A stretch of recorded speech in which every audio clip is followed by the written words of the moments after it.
entering a dangerous new era of warfare. So our main focus has to be the future and how we deal with the developing dangers.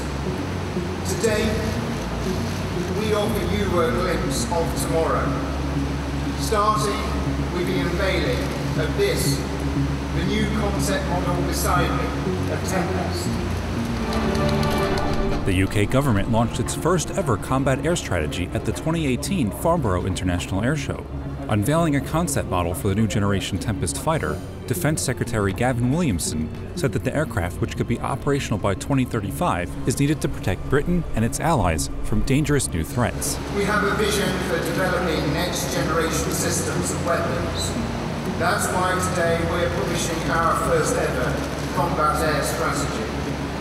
Alongside the plan to make lofty aspirations a reality, this is a strategy to keep control of the air, both at home and abroad. Multiple capabilities and options are being considered for the aircraft. What you see there is still only a concept demonstrator, but it's been put together by a partnership of BAE Systems, Rolls-Royce, and the UK parts of Leonardo and MBDA. It's still a concept. It's very much subject to amendment with the introduction of international partnerships, but it is making some statements about basic principles. And one thing that is new here is that this aircraft is now conceived to be manned, whereas 5 years ago everyone was talking about the future being entirely unmanned. This aircraft is also twin-engined and it's large. So there are some significant indicators unveiled here. Now they are talking here about directed energy weapons, about much more network-enabled capability for the system of systems that this aircraft represents. They're talking about smaller scale versions of it to fly alongside the large version. They're talking about unmanned versions flying alongside. One of the concepts you see in there is 4 small drones in the weapons bay that could be released to go and do their thing, controlled perhaps by the big airframe.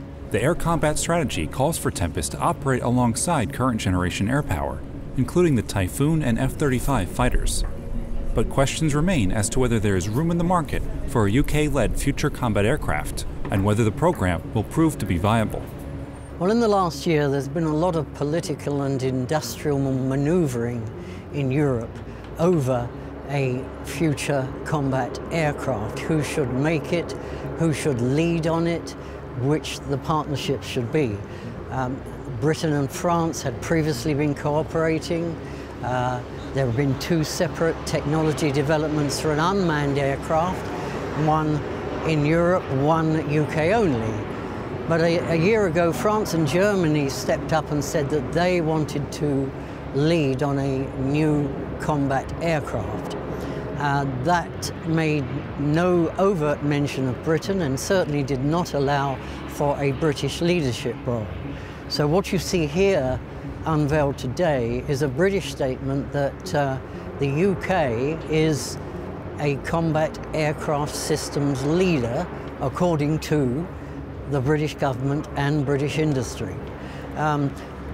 2035, well, everyone is cynical about the long timescales of previous combat aircraft development. Eurofighter Typhoon here in Europe, F-35 in the US, but the people behind this project, the industry and the RAF leadership in what has been coined Team Tempest, are insisting that they've learnt those lessons from the past and this is going to be a more rapid development. They aren't actually announcing a really significant new amount of funding here. The Defence Secretary has talked today about $2 billion, but that money has already been allocated in a previous defence review, and it's not all coming from government, it's coming from industry as well. And there is notably no actual commitment at this stage to even build a demonstrator hardware flying version.